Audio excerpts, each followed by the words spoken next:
Olá, bem-vindos a mais uma exploração detalhada aqui. Hoje o papo é sobre um material bem interessante. É uma conversa entre feras do mundo cripto sobre Zcash, privacidade e, claro, os perrengues técnicos que isso envolve. Isso aí, temos a transcrição de um debate com gente de peso, né? O Zuko Walcox, fundador da Electric Coin Company, que criou o Zcash. Exato.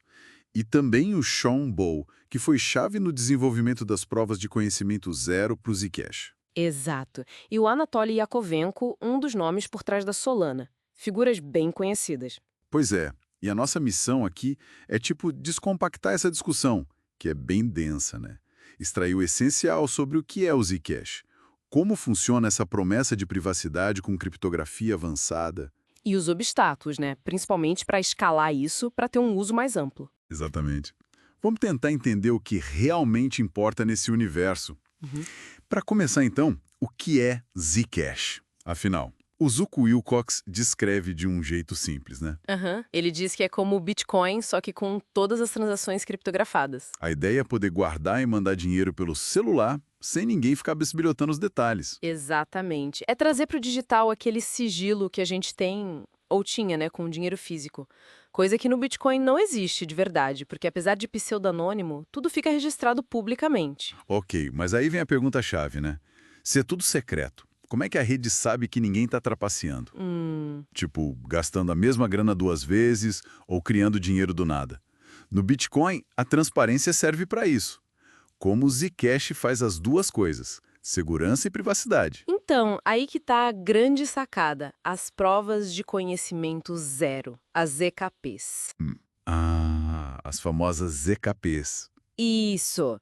Foi a viabilização dessa tecnologia lá por 2013 e 2014, com gente como Sean Bowen na linha de frente, que tornou o Zcash possível. Uhum. Em vez dos validadores, os mineradores, olharem os detalhes, quem mandou para quem, quanto, eles só checam uma prova criptográfica que vai junto com a transação escondida, Uma prova que prova o quê, exatamente? sem mostrar nada.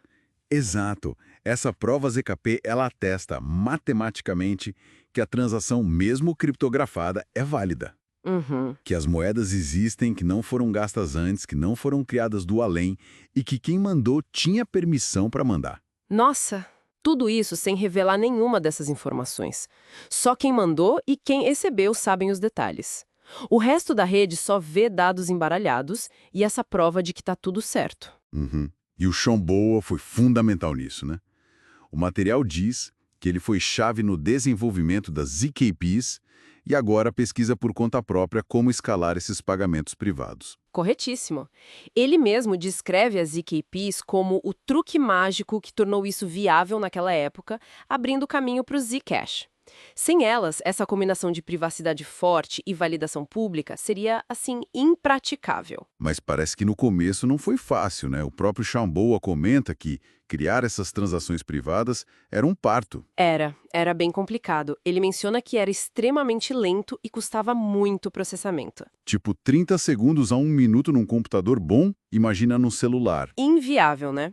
Foram anos de otimização, tanto na criptografia quanto na engenharia de software, para fazer essa criação da transação privada, o shielding, ficar rápido o suficiente para ser usável no dia a dia. Entendi. Mas aí resolveram um problema e apareceu outro. Pois é. Mesmo com a criação ficando mais rápida, surgiu o gargalo da verificação. Uhum. Todos os nós da rede precisam verificar cada uma dessas provas ZKP. Conforme mais gente usa, mais provas para verificar, e isso limita a capacidade total do sistema. O clássico problema de escalabilidade das blockchains, né? Quanto mais popular, mais lenta fica se não tiver uma solução. Exato. A discussão até menciona algumas linhas de pesquisa para lidar com isso. Coisas como Proof Carrying Data ou provas recursivas. Tipo a técnica Halo, que a Electric Coin Company desenvolveu. Isso. A ideia, de forma bem simples, é como se você pudesse juntar várias provas numa só. Uma prova menor. Aí cada nó da rede tem menos trabalho para verificar, o que ajuda a escalar. Interessante. Mas além dessa questão da verificação, o Sean Bowie aponta outro gargalo que ele chama de absurdo. Ele usa essa palavra e se refere a como quem recebe o dinheiro descobre que recebeu. Como assim? Na arquitetura atual do Zcash e de sistemas parecidos, como as transações são todas criptografadas e ninguém sabe para quem são, cada usuário tem que fazer uma coisa meio doida. Que seria? Baixar todas as transações privadas da rede e tentar descriptografar cada uma delas com a sua chave secreta. Só assim ele descobre se alguma foi para ele. Peraí, deixa eu ver se entendi. Cada pessoa tem que processar todas as transações da rede inteira só para ver se tem alguma para ela? Exatamente. Nossa, isso parece extremamente ineficiente. Não tem como isso funcionar em larga escala com milhões de transações. Pois é, o Shone identifica isso como um dos maiores bloqueios para escalar de verdade os pagamentos privados. Resolver essa descoberta de recebimento é um ponto crítico. Faz todo sentido.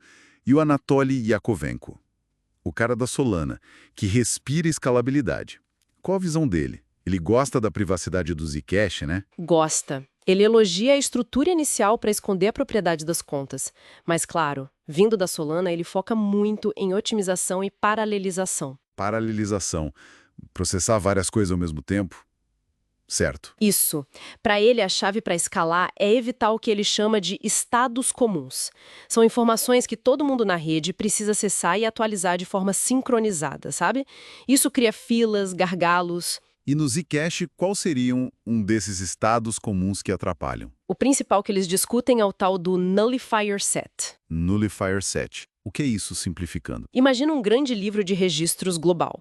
Toda vez que uma moeda privada é gasta, um identificador único dessa moeda gasta, o nullifier, tipo uma impressão digital do gasto, é anotado nesse livro. E? Para evitar gasto duplo. Exatamente. Funciona como uma lista de cheques já compensados. Antes de validar uma nova transação privada, a rede confere se o nullifier dela já está nessa lista. Se estiver, a transação é rejeitada. Entendi. E por que isso é um gargalo? Porque, em teoria, toda nova transação precisa consultar essa lista única e centralizada, e potencialmente adicionar um novo item. Isso cria uma dependência, um processamento sequencial. Todo mundo esperando para acessar a mesma lista. Isso. O Anatoly sugere que, se fosse possível quebrar essa lista, fazer um sharding dela... Dividir em pedaços menores. Dividir em subconjuntos, talvez gerenciados por diferentes validadores. Assim, talvez nem toda a transação precisasse checar a lista inteira, ou pudessem checar partes diferentes em paralelo. Isso permitiria processar mais transações ao mesmo tempo. Sim, teoricamente sim. Ele vê isso como um problema de engenharia bem complexo, mas não impossível conceitualmente. Poderia destravar a escalabilidade horizontal. Interessante também a comparação que o Zuko faz com o Bitcoin. Ele fala que o Bitcoin quase virou uma rede de pagamentos. Ele cita até exemplos de gente usando para comprar coisas na Microsoft. Mas que falhou em escalar a tempo e por isso acabou virando mais uma reserva de valor, um ouro digital. E a lição para o Zcash, segundo ele, tem que escalar antes que a demanda sufoque a rede. Não pode esperar acontecer o mesmo. Faz sentido. E eles falam também sobre a própria natureza do dinheiro, né? A volatilidade atrapalha muito usar cripto no dia a dia. Sim, a questão da moneyness. O Zuko traz uma ideia interessante, meio futurista, talvez. Qual? De que a tecnologia poderia criar uma abstração. Ele deu o exemplo, você paga um burrito com Zcash, mas o dono da lanchonete recebe dólares na hora. Sem um saber o que o outro usou ou recebeu originalmente. Exato. Isso poderia, sei lá, separar as funções do dinheiro, meio de troca, unidade de conta, reserva de valor, de formas que a gente nem imagina ainda. Viajando um pouco, mas interessante. O Anatoly também levanta um ponto bom sobre a adoção da privacidade. Por que algo que todo mundo diz que valoriza, especialmente em democracias, ainda não decolou comercialmente? As empresas falam, mas não implementam em larga escala. É um paradoxo, né? E o Zuko responde algo tipo, bom, só o fato do Zcash existir e provar que essa privacidade forte é tecnologicamente possível já mudou o jogo. Como assim? A discussão não é mais se esse tipo de privacidade deve ou pode existir. Ela já existe, é uma realidade tecnológica. A questão agora é como e quando ela vai ser adotada de forma mais ampla. Entendi. E o Zucco também faz uma distinção importante entre privacidade em repouso e em trânsito, né? Fundamental essa distinção. Ele argumenta que usar Zcash só como um mixer rápido, recebe, manda logo em seguida, não dá tanta privacidade assim. Por quê? Porque quem está olhando de fora pode conseguir correlacionar a entrada e a saída, sabe? Ver quem depositou e quem sacou logo depois. Ah, claro. A verdadeira força da privacidade do Zcash, segundo ele, vem de manter os fundos lá dentro do Shielded Pool, o conjunto de fundos privados, o máximo de tempo possível. Faz sentido. Quanto mais dinheiro tiver lá dentro e por mais tempo ele ficar lá, maior fica a multidão para se esconder, né? O tal do conjunto de anonimato. Exatamente. Cada transação que sai desse pool se mistura com um volume muito maior de outras transações que são idênticas do ponto de vista externo. Fica muito mais difícil rastrear. É. O Anatoly até complementa isso dizendo que precisa de um ecossistema mais circular, onde as pessoas possam receber e gastar em Zcash privado sem ter que ficar saindo toda hora para o mundo transparente. Isso, para manter o dinheiro em repouso no ambiente protegido. E para o futuro? O que eles planejam? O Sean Bow parece otimista com a escalabilidade. Parece sim. Ele acredita que é totalmente solucionável, talvez com alguns compromissos técnicos, alguns trade-offs, e ele está planejando prototipar soluções para isso. E o Zucco? O Zucco, com o projeto Shield Labs, está focado em outra coisa agora. Migrar o Zcash do Proof of Work, que é o sistema do Bitcoin, para o modelo híbrido com o Proof of Stake. Isso. A ideia principal, segundo ele, é aumentar a segurança. Um atacante teria que quebrar os dois mecanismos ao mesmo tempo, o que é bem mais difícil. Entendi. E tem mais alguma vantagem? Tem. O Proof of Stake abre a porta para gerar rendimento, o tal do yield, para quem trava a Zcash na rede, faz staking. Ah, isso pode incentivar as pessoas a manterem o Zcash guardado na rede, né? Reforçando aquela privacidade em repouso. Exatamente. A visão de longo prazo que eles passam é essa: consolidar o Zcash como um dinheiro imparável e privado, onde a privacidade é maximizada pela participação e pelo tempo que os fundos ficam protegidos. Bom, então, recapitulando um pouco nossa análise.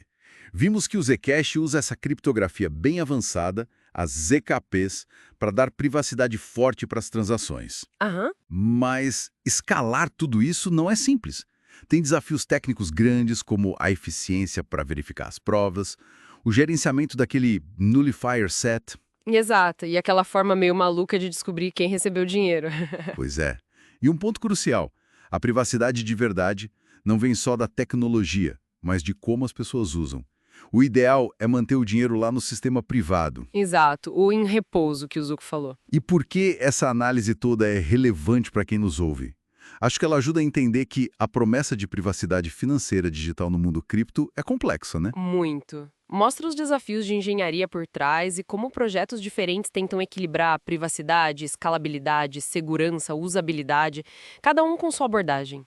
É um bom vislumbre dos debates técnicos que estão moldando o futuro do dinheiro digital. Com certeza. Para a gente fechar, fica um pensamento aqui que surgiu da discussão. O Anatoly mencionou aquele paradoxo. Privacidade é tão desejada na teoria, mas na prática, comercialmente, ainda é pouco adotada em escala. Verdade. E ele até especulou, será que uma aplicação matadora, tipo, sei lá, uma stablecoin privada, que ainda gerasse algum rendimento, poderia ser o empurrão que falta? Interessante essa ideia. Uma aplicação que una privacidade, estabilidade e talvez um ganho financeiro? Pois é. Fica a questão para a gente pensar. O que será que realmente precisa acontecer para a privacidade financeira digital deixar de ser só um nicho ou uma ferramenta para casos específicos e virar algo padrão, usado normalmente no nosso dia a dia financeiro? Uma ótima pergunta para finalizar. O que vai destravar essa adoção em massa? Fica aí a reflexão.